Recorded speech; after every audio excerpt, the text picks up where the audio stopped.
Welcome to Leader You by Black River Performance Management, where we believe work should fuel the human spirit, not drain it.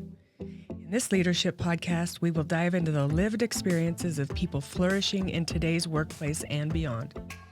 Join us to hear real-life examples of experiences from our own lives and from the leaders we know. Hi, I'm Angie Lion, your host of the Leader You podcast. I'm excited to have you here, and I'm super grateful for this community. And I'm just grateful that I get to share the stories and the things that of the people that I get to work with and some of the things that happen in my learnings along the way.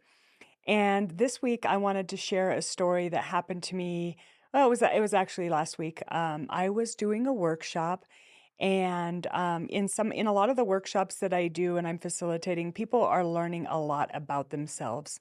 We use a variety of tools and assessments for people to really kind of uncover the science of self and get to know more about themselves. And in this particular workshop, I noticed that somebody was really struggling with seeing what they saw on paper. There was, of course, hundreds of things that were really good things. And then there were some things that might show up as kind of blind spots, or how they might show up in a stressful situation, or how they might be perceived by other people in different contexts, just, when they're tired or hangry, or maybe they're under a lot of stress. And what I noticed really quickly is that this person started to get really upset and was super focused on everything negative that she saw. And she made it a point to ask in front of the group, what is good about me? What am I doing well? And by this point, she was already pretty upset and she was tearful, and she ended up needing to leave and kind of go regroup. So I did a little bit of damage control and kind of made sure that we all knew what was going on, and that she clearly saw something that she didn't like, or I had said something that I wasn't sure, but I was going to go check it on it during the break. And what I did recognize was that this had everything to do with something that she saw and didn't like. And I was perfectly aware of that. And I was aware that if there was something that I said, or maybe she was offended by something, I needed to reconcile that. So long story short, we took a break, and she actually was given the option to leave, or and to do it online later, or to come back. And she chose to come back and to have a conversation and to open the discussion up to the group about how she was feeling and how she saw those things on the piece of paper that she didn't like about herself. And I tell you, the fact that she even came back and did that, I was so proud of her, and I knew that we could work through this. And what I recognized is that when she came back, she shared with the group that she didn't like what she saw about herself there, because it was something that she's heard before. It was something that she'd been working on in therapy. She also had come from a traumatic childhood, and a lot of trauma that she was navigating. And so there was really nothing wrong with the overextensions. A lot of them could be seen as really good things, but any strength overutilized can be a weakness. And in this instance, this person is very people-y, and this person also is very altruistic and selfless, which are all great things. And there are also things that can lead to people-pleasing and burnout and overwhelm. So that is what I was addressing, and that is what triggered her. And she recognized it was a trigger, and that her trigger is for her to heal, because nobody else can heal that trigger. And also she learned that she hasn't worked all the way through what she thought she had, and that's what disappointed her the most. So she was having feelings of disappointment that she thought she was over it, or she'd overcome this. And when she saw it on paper, she recognized that she still has some of these tendencies, which is okay. And I was trying to encourage her to understand that it's okay. There's nothing right or wrong with this. It's being more aware. And also that assessments aren't used to pigeonhole people. Anyone can change at any time. But if you don't have any awareness of this is how you like to show up based on the way you answer the report, then you don't know and you're not self aware. And we can actually improve from not having self awareness. So, what I wanted to talk about is how how her story and my story align. And my story goes a little bit something like that, which is I remember seeing this stuff on paper about myself the first time I did some kind of assessment where I learned what my strengths and my weaknesses were. And I can tell you right now that the first time I saw it, my brain also went straight to the negative because I had trained it to do that. And it also does that naturally. We have what's called a negativity bias, and it's kind of helpful for keeping you alive, but it's not very helpful for um, when people say wonderful things about you and you don't take any account, but when something negative comes up, that's the thing you focus on. So our brain does that naturally. And when you've trained it to do that, it does it even more because of that whole thing of, habits and habits of thinking. So it becomes a way that you think. So in this instance, I saw myself in her and I really recognized and had so much compassion for her and recognized how painful it is to actually see things you don't like about yourself, but also how empowering that can be. Because without any knowledge of it or any awareness, there's nothing we can do about it, right? And so it's kind of like the 12-step program. We have to be aware before we can change something. And we have to be aware that, that this is a possibility. And I really do believe that people are doing the best they can and that most people show up to work to do a good job and they're not trying to, ruin people's lives, make people's days, horrible or anything, but sometimes we just don't know what's going on under the surface. And I didn't know for this gal what was going on under the surface, but I suspected she had some trauma. I saw myself in her, had the compassion because I recognize that the hardest person we ever face and the person that holds us back the most is ourselves. And I know that for a fact myself. It's usually not the other people in my world that are holding me back. It's myself that's holding me back. And this is something that she had this awareness about, and that made her sad, which is fine. Like we went through the emotions. She shared them all, and it was actually such a great thing because we all learned so much. We also had a really psychologically safe environment where she could share and she could dissent and say what she disagreed with, and she was seen and she was heard. And I think we had a huge win, actually. And when I think about the bravery and the courage it took to come back after, losing it, and coming back and just facing it and sharing why she was frustrated. And for her, she didn't know, all she could do was cry. She wasn't able to communicate it until she kind of calmed down. And then she was able to come back in and share why it hurt, why she didn't like it. And she didn't like seeing that because she thought she'd overcome it. And we were like, it's fine. Like, it's okay. It's okay that you've seen this or that it hit you or that it triggered you. That just means that there's more healing to do there. Because honestly, nobody's going to know all your triggers. And they're not other people's responsibilities. Our triggers are our responsibility. Our feelings are our responsibility. They're not other people's responsibility. It's good when we can share them. And when she shared that she felt a certain way, I had to really level set that was never my intention. That was how she was perceiving it, but that is not what my intentions were. She was perceiving it based on her backstory, based on her insecurity, based on her trauma, based on her stuff.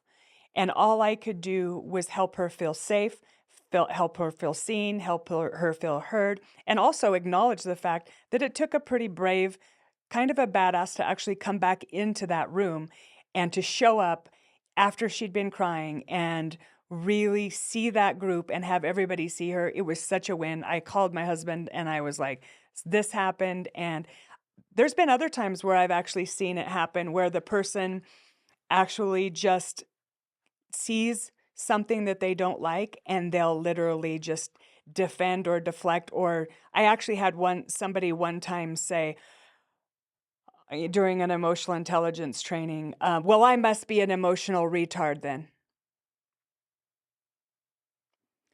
And in front of their group, in front of their work, in front of their coworkers, that's what they chose to say on a recorded video. And I was a little shocked by it, and there was not much I could say, but in the meantime, I was thinking,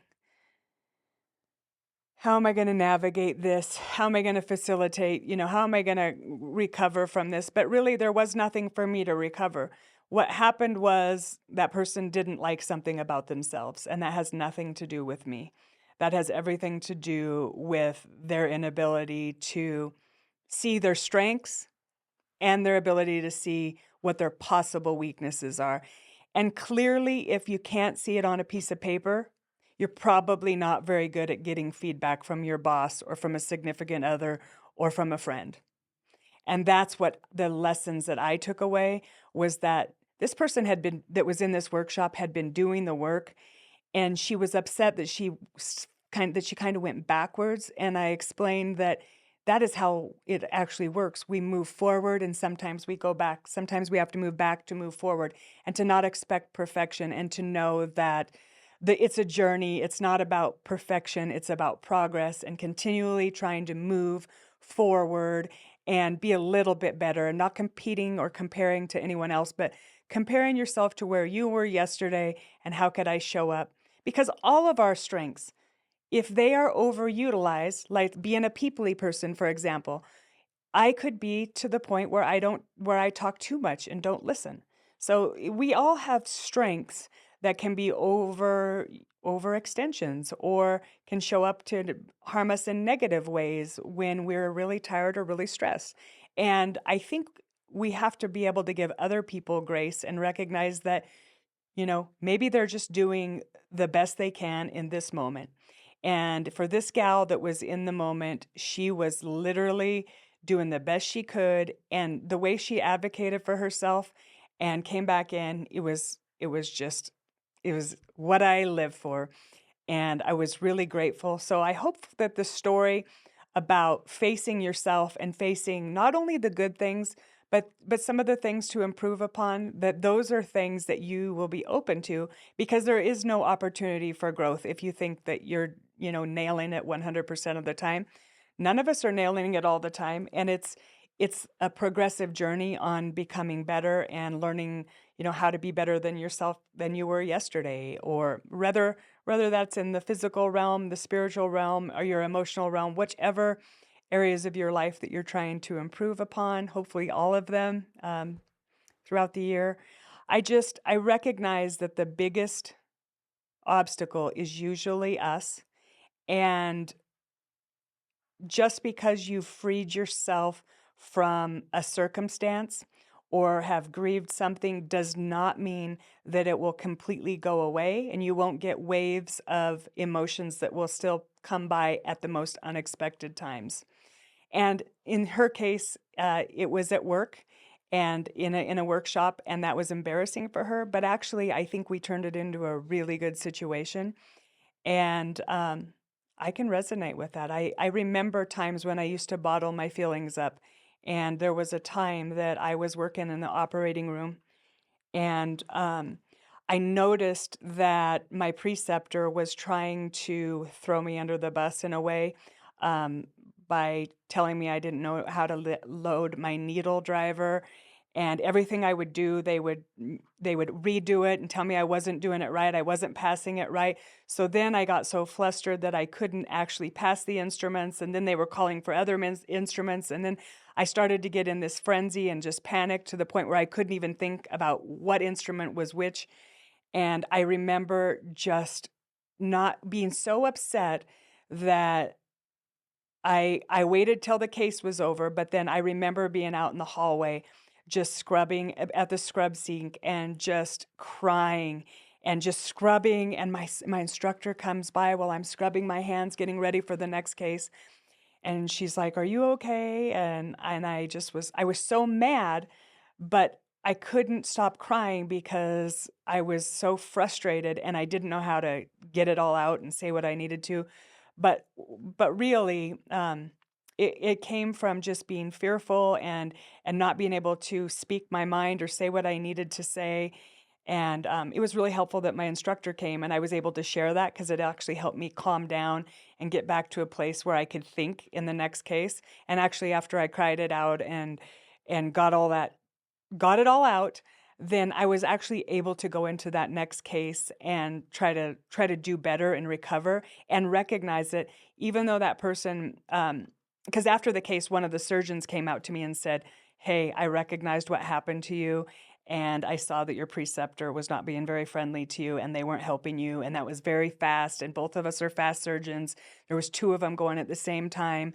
And needles flying everywhere, and he actually encouraged me, and he saw how I was being treated, and that actually helped me to recognize that, okay, people see what's going on, and it wasn't just me. There's people that here that support me, and there's obviously people here that wanna see me fail, and they need to look good for their ego and, whatever. So I recognized what was actually going on, cried it out, got it out, and I went back and I went in there and I did a really good job that next time. And I just said, I'd like to do this one myself and I'll have you watch instead of direct me.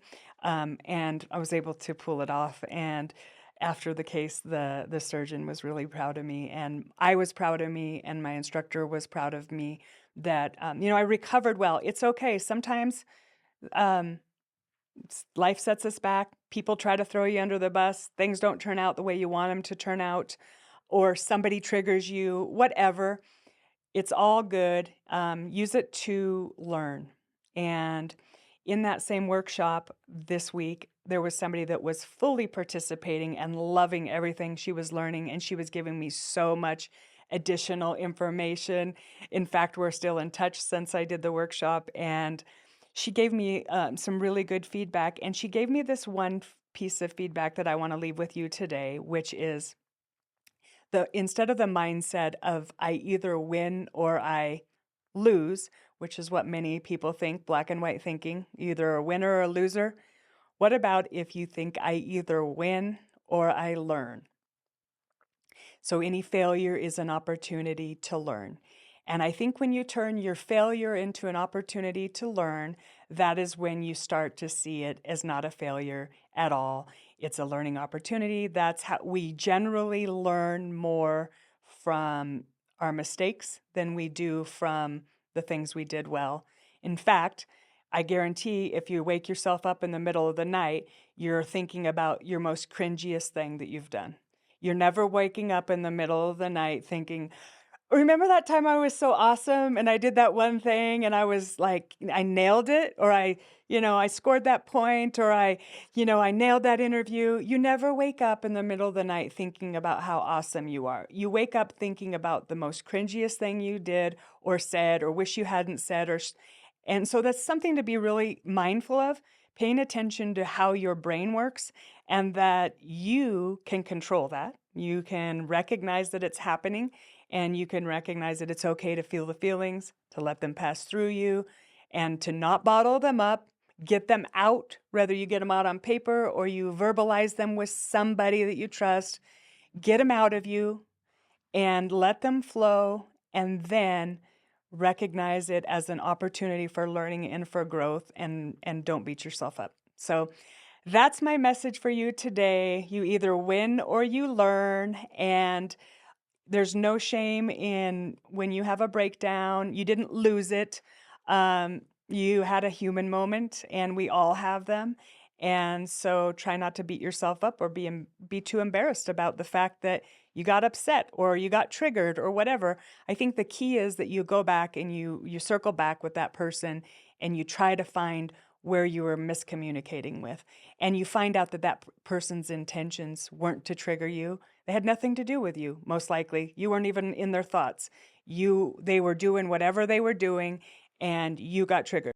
These are emotional intelligence skills we're talking about today, and I would love to see you in my course and continue that journey. So thank you for listening to the Leader You podcast. I hope that this is valuable and that you will share it with somebody that might need to hear it. Share it with your team. Talk about how you could improve your own emotional intelligence and understand yourself and increase your self-awareness. Thank you for listening.